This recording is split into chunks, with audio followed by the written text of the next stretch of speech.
The precursor of Nagaland Corporate Social Responsibility and Investment Conclave was held at State Banquet Hall, Kohima on Monday. Idan's CEO Alemtemshi Jamir, while addressing keynote, said that the state and the people have not yet realized the importance and need of private sector.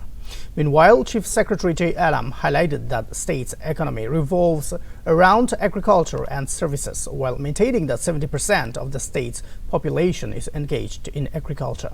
Chief Secretary continued to state that Nagaland has developed a single-window system, while the state has been lagging behind CSR funding development.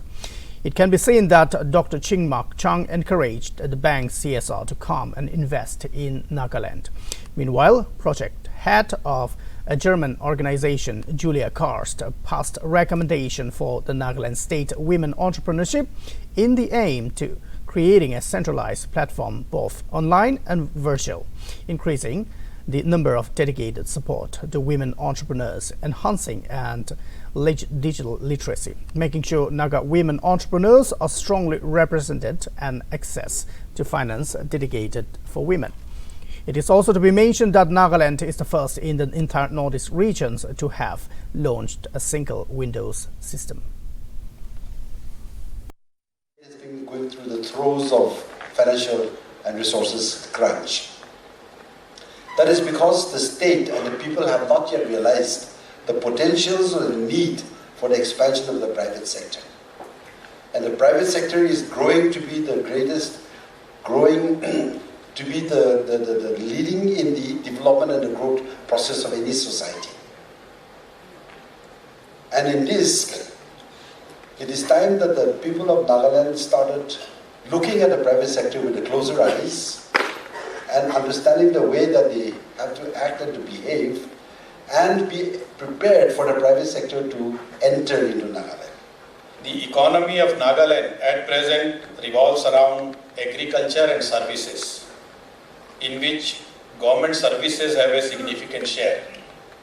In the state state GDP, as in 21-22, services contributed 61% and agriculture 27%, while the contribution of manufacturing activities, including construction, is only 11%. But one of the things that I've also seen with the government of Nagaland is the government is open to innovation.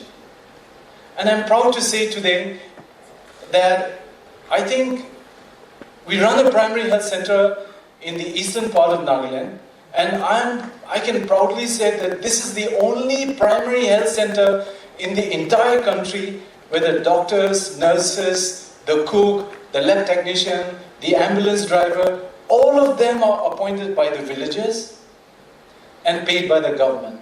And at the same time, Nagaland is uniquely positioned because the female labor force participation rate in the state is very high. It stands at 44.7%, which is more than double that of the average Indian rate for average India.